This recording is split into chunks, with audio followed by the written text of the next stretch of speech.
নমস্কাৰ বন্ধু বান্ধৱীসকল স্বাগতম জনাইছো মোৰ অন্য এটা ভিডিঅ'লে টেক অনলাইন চেনেলৰ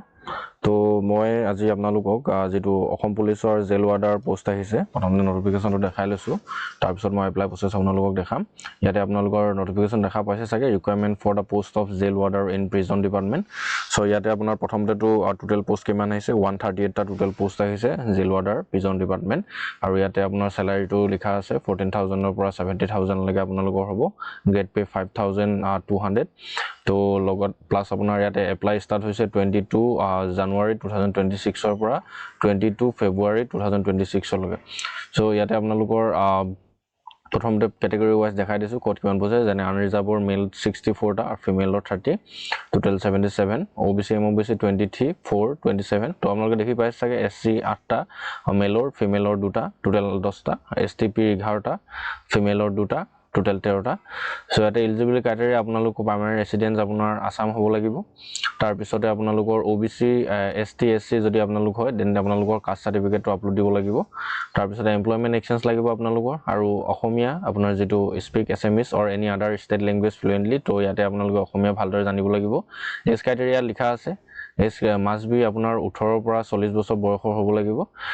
তাৰ পিছতে ইয়াতে আপোনাৰ তললৈ আহিব পাৰে দেখি পাইছে ইয়াতে আপাৰ এজ লিমিট ডিফাৰেন্ট ক্যাটেগৰিজ আৰু যে আপোনালোকৰ তাতকে বেছি লাগে দেন ইয়াতে আপোনালোকৰ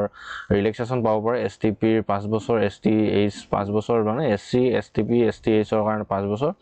ওবিসি এমওবিসি কাৰণে 3 বছৰ আৰু যদি আপোনালোকে এক্স সাৰ্ভিসমেন হয় দেন ইয়াত আপোনালোকৰ এডিশনালি 2 ইয়াৰ্স আপোনালোকে পাব ইয়াত আপোনালোকৰ মেট্ৰিকুলেশন লাগিব এইচএসএলসি পাছ হলে আপোনালোকে এপ্লাই কৰিব পাৰিব তাৰ পিছতে তললে ইয়াতে আপোনাৰ physically standard general OBC MOBC SC কাৰণে 162.5 সেন্টিমিটাৰ হ'ব লাগিব ফিমেল 144.5 সেন্টিমিটাৰ এসটিপি আৰু এসটিএইচ ৰ 160 সেন্টিমিটাৰ মেলৰ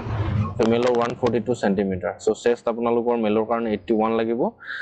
বাকি তললে আপোনালোকে দেখিছে কোৱালিফিকেশন কি লাগিব কেনেকুৱা ধৰণৰ হ'ব সো এতিয়া মই আপোনালোকক এপ্লাই প্ৰসেছ দেখাম so let's go to the online screen so এনেদৰে অনলাইন স্ক্ৰীনত অহা লগালগ ইয়াতে apply online for current requirement আহিব অসম পুলিচ সাৰ্চ কৰা প্ৰথমটো লিংকত ক্লিক কৰাৰ পাছতে এপ্লাই হিয়াৰত ইয়াত টিক কৰিব দেন ইয়াতে তললৈ আহিব ইয়াতে এপ্লাই অনলাইন আছে তো এপ্লাই অনলাইন ক্লিক কৰিব দেন ইয়াতে লগইন কৰিব পাৰে আৰু ৰেজিষ্টাৰ কৰিব পাৰে যদি আপোনালোকে নতুনকৈ প্ৰথমবাৰ এপ্লাই কৰিব দেন ইয়াতে ৰেজিষ্ট্ৰেচন কৰিব লাগিব ৰেজিষ্ট্ৰেচনৰ কাৰণে ইয়াতে প্ৰথম সেলুটেশন আছে ইয়াতে Shrimati mister missus MS MD জি হয় আপোনালোকে ইয়াত সিলেক্ট কৰিব দেন ইয়াতে ফাৰ্স্ট নেমটো আপোনালোকৰ লিখিব তাৰ মিডল নেম যদি আছে মিডল নেম দিব তাৰ পিছতে লাষ্ট নেম দিব তাৰ ফাদাৰ নেম দেউতাৰ নাম তাৰ নাম ইয়াতে মাৰ নাম লিখিব নেক্সট ইয়াতে মোবাইল নম্বৰ এটা দৰকাৰ হ'ব আপোনালোকৰ ভ্যালিড মোবাইল নম্বৰ তাৰ পিছতে ইয়াতে এমপ্লয়মেন্ট এক্সচেঞ্জ নম্বৰ লাগিব যদি আপোনালোকৰ এমপ্লয়মেন্ট এক্সচেঞ্জ বনাওতে কিবা অসুবিধা হৈছে দেন বা আপোনালোকৰ যদি নাই তেতিয়া হলে মোৰ চেনেলটো এমপ্লয়মেন্ট এক্সচেঞ্জ ৰেজিষ্ট্ৰেচন বা ৰিনিউ কেনে কৰে মই ভিডিও আপলোড কৰি থোৱা আছে সো এই ভিডিওটো চাই আপোনালোকে ইয়াতে এমপ্লয়মেন্ট এক্সচেঞ্জ সাৰ্টিফিকেটটো বনাই ল'ব নেক্সট ইয়াতে হাইয়েষ্ট কোৱালিফিকেশন দিব আপোনালোকে কিমান লৈকে পঢ়ি থোৱা আছে সো ইয়াতে সিলেক্ট কৰি ল'ব কিমান লৈকে আপোনালোকে পঢ়ি থোৱা আছে দেন এটা পাৰ্মানেন্ট ডিস্ট্ৰিক্ট আপোনালোকে কোনখন ডিস্ট্ৰিক্টৰ পৰা আপোনালোকে বিলং কৰে দেন ইয়াতে ডিস্ট্ৰিক্টখন চেক কৰি চাই সিলেক্ট কৰি ল'ব তাৰ পিছত এটা জেন্ডাৰ আছে আপোনাৰ মেল ফিমেল কি হয় সিলেক্ট কৰিব দেন ইয়াতে কাষ্ট ক্যাটেগৰি আছে সো এটা general OBC MOBC SC STP G হয় আপোনালোকে টিক কৰি ল'ব দেন ইয়াতে ডেট অফ বাৰ্থটো আপোনালোকৰ সিলেক্ট কৰি ল'ব ডেট অফ বাৰ্থটো তাৰ পিছত ইয়াতে কনফাৰ্ম ডেট অফ বাৰ্থ আকৌ এবাৰ ডেট অফ বাৰ্থটো সিলেক্ট কৰিব নেক্সট ইয়াতে আধাৰ নম্বৰ লিখিব আপোনালোকৰ আধাৰ কাৰ্ড মেন্ডেটৰি হয় আপোনাৰ আধাৰ কাৰ্ড লাগিবই আধাৰ কাৰ্ডটো ইয়াতে আপলোড কৰা মানে নম্বৰটো লিখি লোৱাৰ পাছত ইয়াতে টিক কৰা অপচন আহিব তো ইয়াতে টিক কৰিব দেন তাৰ পিছত ৰেজিষ্টাৰ কৰিব ৰেজিষ্টাৰ কৰাৰ লগালগ আপোনাৰ যেটো ৰেজিষ্টাৰ মোবাইল নম্বৰ ইয়াত দিছিলে এতিয়া এটা ওটিপি যাব সেই ওটিপিটো ফিল কৰি লৈ আপোনাৰ বাকি ডিটেইলছবোৰ ফিল কৰি ল'ব ইয়াতে তাৰ পিছত মই এতিয়া ৰেজিষ্ট্ৰেচন প্ৰসেছটো দেখাব নোৱাৰো যদি আপোনালোকে ৰেজিষ্ট্ৰেচনৰ কিবা অসুবিধা পাইছে দেন মোৰ কমেন্ট বক্সত দিব পাৰে নতুবা মোৰ ৰেজিষ্ট্ৰেচনৰ এটা এক্সট্ৰা প্ৰসেছ দি থোৱা আছে যেটো আপোনালোকৰ আছে মোৰ বায়োতে লিংক পাব নহলে মোৰ চেনেলত আপোনালোকে চাব পাৰে যে আসাম পুলিচৰ যেটো এবিইউবি এপ্লাই কৰা হৈছিল হেতু ভিডিওতে মই ৰেজিষ্ট্ৰেচনৰ প্ৰসেছটো ভালদৰে দেখাই থোৱা আছে মই এটা ভিডিওটো লং হৈ যাব সো হেতু বাবে মই এতিয়া ইয়াতে আপলোড দি নাথাকো বুজাই নাথাকো সো আপোনালোকে সেই ভিডিওটো চাই ল'ব যদি বিশেষ কিবা অসুবিধা পায় তাৰ পিছতে মই এটা লগইন কৰি দেখাম ইয়াতে লগইনত ক্লিক কৰিব লগইনত ক্লিক কৰাৰ লগালগ ইয়াতে এটা ৰিকুৱাৰমেন্ট আইডি আছে আপোনালোকৰ আৰু ৰেজিষ্ট্ৰেচন যেটা কমপ্লিট হ'ব এটা ৰিকুৱাৰমেন্ট আইডিও জেনেৰেট হৈ আহিব এই ৰিকুৱাৰমেন্ট আইডিটো ইয়াতে লিখি দিব পাৰে তাৰ পিছতে এটা মোবাইল নম্বৰ বা ৰিকুৱাৰমেন্ট আইডি বা মোবাইল নম্বৰ দুটাৰ ভিতৰত যিকোনো এটা হলে হৈ যায় আপোনালোকে ইয়াতে মোবাইল নম্বৰ দি ডেট অফ বাৰ্থ দি আৰু আধাৰ কাৰ্ড দি লগইন কৰিব পাৰে নতুবা আপোনাৰ requirement ID date of birth আৰু আধাৰ নম্বৰ দি ইয়াতে লগইন কৰিব পাৰে সো মই এটো লগইন কৰি লৈছো ৰিকুৱাৰমেন্ট আইডিটো যেটো মনত নাই সো ইয়াতে মোবাইল নম্বৰ দি মই লগইন কৰি লৈছো আপোনালোকে লগইন কৰি ল'ব সো ইয়াতে লগইন হৈ যোৱাৰ পিছতে ইয়াতে ওয়েলকাম লিখাকে আপোনাৰ নাম যেটো ৰেজিষ্ট্ৰেচন নম্বৰ হয় আপোনালোকৰ কাষ্টটো date of birth gender male qualification যি আপোনালোকৰ আসলে ফটো সিগনেচাৰ অটোমেটিক ফিল হৈ যাব কাৰণ ৰেজিষ্ট্ৰেচন কৰা সময়তে আপোনালোকে ফটো আপলোড কৰিব লগা হয় যদি আপোনালোক ফটো আপলোড বা ফটো বনোৱাত যদি কিবা অসুবিধা পাইছে দেন মোৰ চেনেলতে ৰিসাইজ সাইজৰ ভিডিও আপলোড হৈ আছে সেই ভিডিওবোৰ চাই আপোনালোকে এপ্লাই কৰিব পাৰে সো এটা মই বাকি পোষ্টলৈ আহিছো ইয়াতে আপোনালোকে এডভাৰটাইজমেন্ট নম্বৰ দেখিব ইয়াতে মই এইবোৰ এপ্লাই কৰি থোৱা আছে যেটো লাষ্টটো মই এইটো ভিডিও বনাইছিলো ফৰেষ্ট গাৰ্ডৰ যেটো আপোনালোকৰ AFPF ৰ পৰা কনস্টেবল APR গুটি পোষ্টৰ বাবে মই এপ্লাই কৰি থোৱা আছে ভিডিও সো আপুনি হেতু ভিডিও চাব পাৰে এপ্লাই কৰোতে কেনেকৈ কৰা হৈছিল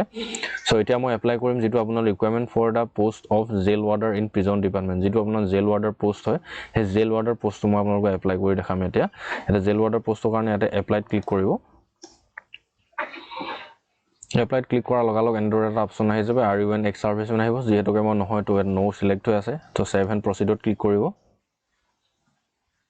ইয়াৰ পিছতে এৰি you are eligible to following two post ইয়াতে আপোনাৰ তলত দিয়া পোষ্টসমূহৰ বাবে আপুনি যোগ্য লিখাকে আহি যাব ইয়াতে জেল ওয়াৰ্ডাৰ প্ৰিজন ডিপাৰ্টমেন্ট ইয়াতে টিক কৰিছো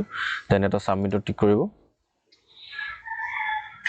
টিক কৰাৰ পাছতে এটা জেল ওয়াৰ্ডাৰ পোষ্টটো আপোনাৰ সিলেক্ট হৈ আহি যাব ইয়াতে সেভ এন্ড প্ৰসিডৰ অপচন আছে সো ইয়াতে টিক কৰিব দেন আপোনালোকে দেখিব যে আপোনালোকৰ নাম caste date of birth gender qualification যি হেতুকে আছে ইয়াতে ওলাই যাব ইয়াতে আপোনাৰ পুৰা ডিটেইলছ বোৰ আহি যাব ফিল হৈ যদি আপোনালোকৰ কিবা অসুবিধা হৈ আছে বা কিবা ভুল হৈ আছে দেন আপোনালোকে এডিট কৰিব পাৰে যি হেতুকে ৰেজিষ্ট্ৰেচন কৰা সময়তে আপোনালোকে এডিট কৰিব লগা হয় কাৰণ মই আপোনাক বাৰে বাৰে কৈ আছো যদি আপোনালোকে এপ্লাই কৰোতে যদি কিবা ডকুমেন্ট ভুল দিছিলে মাজতে চেঞ্জ কৰা অপচন দিছিলে এডিট কৰা অপচন দিছিলে কাৰেকচন কৰা অপচন দিছিলে যেহেতুকে আপোনালোকে প্ৰথমবাৰ যেতিয়া ৰেজিষ্ট্ৰেচন কৰিব তেতিয়াই পাৰিব হেতু কাৰণে বাৰে বাৰে মই কৈ আছো আপোনালোকে যিমান পাৰে শুদ্ধকে ডকুমেন্টবোৰ দিবলৈ চেষ্টা কৰিব তাৰ পিছতে তললৈ আহিব ইয়াতে যেহেতুকে মই একো চেঞ্জ কৰিব নোৱাৰো মোৰ প্ৰতিটো ঠিক আছে ডকুমেন্ট সো ইয়াতে মই ফাইনেল কনফাৰ্মত টিক কৰিম ইয়াতে ওকে কৰিম তাৰ পিছতে যেটো আপোনাৰ ৰেজিষ্টাৰ্ড মোবাইল নম্বৰ আছে এই মোবাইল নম্বৰটোত এটা OTP যাব যেটোকে মোৰ OTP আহি গৈছে 8049 সো ইয়াতে OTP টো ফিল কৰাৰ পাছতে এটা সাবমিটত টিক কৰিব so all data verified successful লিখাকে আহি যাব আৰু লগালগ এটা বেক হৈ আহি যাব ইয়াত তললৈ আহিব আপোনালোকে যেটো requirement for the post of jail warder prison department ইয়াতে ডাউনলোড একনলেজমেন্ট স্লিপ আহি যাব সো এই ডাউনলোড একনলেজমেন্ট স্লিপত টিক কৰিব আপোনালোকে তাৰ পিছতে এনেদৰে এটা ইন্টাৰফেস আহি যাব ইয়াতে আপোনালোকৰ যেটো একনলেজমেন্ট হয় এই স্লিপটো সেভ কৰি ৰাখি দিব বা প্ৰিন্ট কৰি ৰাখি দিব কাৰণ ফিউচাৰ ৰেফাৰেন্সত আপোনাৰ এডমিন ডাউনলোড কৰা সময়ত আপোনাৰ জৰুৰী হ'ব দৰকাৰ হ'ব সো দ্যাটস ইট এনেদৰে যেটো আসাম পুলিচৰ জেল ওয়াৰ্ডাৰ পোষ্ট আহিছে সেই পোষ্টটো এপ্লাই কৰিব পাৰে থ্যাংক ইউ